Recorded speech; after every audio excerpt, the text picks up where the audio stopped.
It's an honor for them to get inducted and an honor for me to be the coach of that team. It's something that I know they're all going to be very proud of. You know, it was a process. You know, I started 4 years before that team actually made it to the national meet. That was a good mix of both JC transfers that had come in for 2 years and kids that had been with me for 4 years. I had to get them to believe. That was the first thing we had to do, and then had to get them to be kind of a band of brothers, you know, run for each other. And once we got that engraved into the program, that they were there for not just themselves but for the team purpose, we started to take off. The season was magical from the start. We went to the Humboldt Invitational, and the Humboldt team was a preseason ranked top 10 team, and we ran them to the wire. And then we knew, at least I knew, I'm not sure they quite believed yet, but I knew that they can make a run at qualifying for the national championships. So we talked about it through the season. We started to get more committed and some recommitted. Started doing morning runs, started running on Sundays up in Annandale Park. They started having Friday night pasta dinners for each other. It just really became a family. And I think that's contributed to the speed up process that we went through, that now they were there for each other.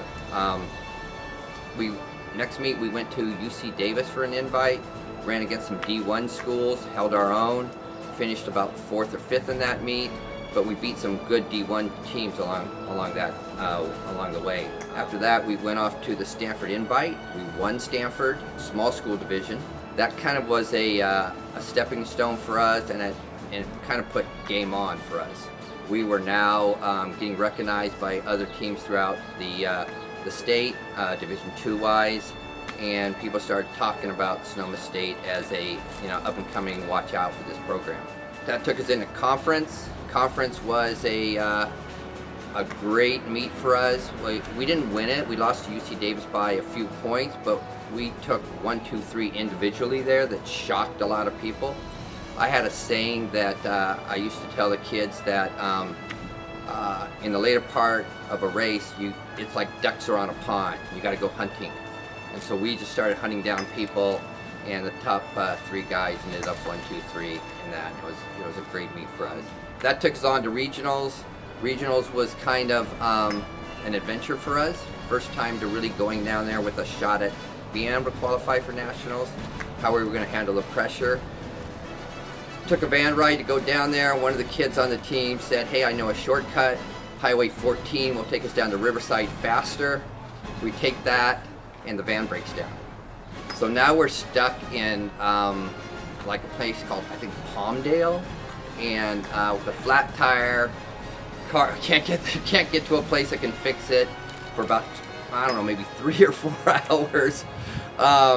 I'm trying to keep them motivated and keeping hydrated and getting food in them. And we get down to Riverside. Don't get a chance to get on the course before the next day meet.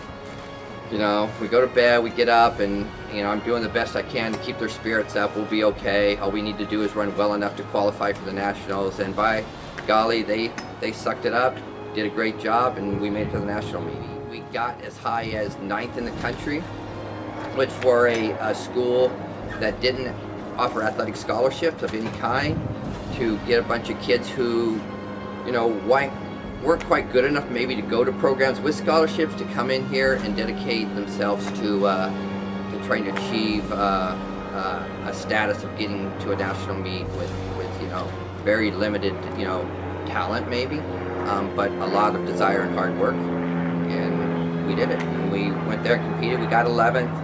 A little disappointing possibly to them, because I know they thought they could be a top 10 team, but 11th in the country, first time in a national meet, we'll take it. Me as a runner, I had a lot of success myself coming up through winning national titles myself, being on teams that won national titles, and this team was way more satisfying to me than any of those things that I'd done personally. Just because I know how much these guys wanted it, I know how much they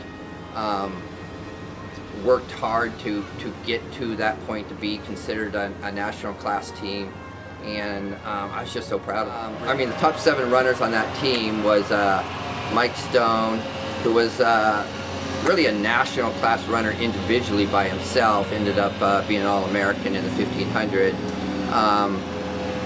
Scott Pierce was our second runner, probably the leader, the team spiritual leader.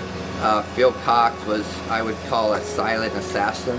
Had a lot of inner confidence, and meet day always stepped up and performed really well.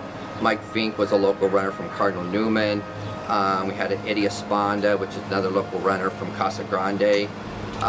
Louis Torres, who came down from LA area as a JC transfer, and Kenny Brown, who was a JC transfer from American River. That was our top 7. But you know, if you're going to have a good team, you need to have people that are pushing those top 7 all year long. And we had another strong 5 kids that also contribute to that team as well. Guys like Mike Rolfelson and Toy Rand, Mike Tebow.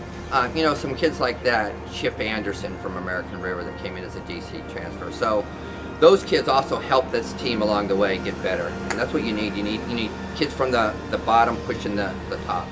Thank you guys for trusting me, trusting my coaching style, the program. Thank you for being there for each other, because I think, again, that was a huge reason for their success. So congratulations to my boys and that team. And you know, they accepted their roles. They all, again, banded together as brothers, and I think that's what you know, really made this team.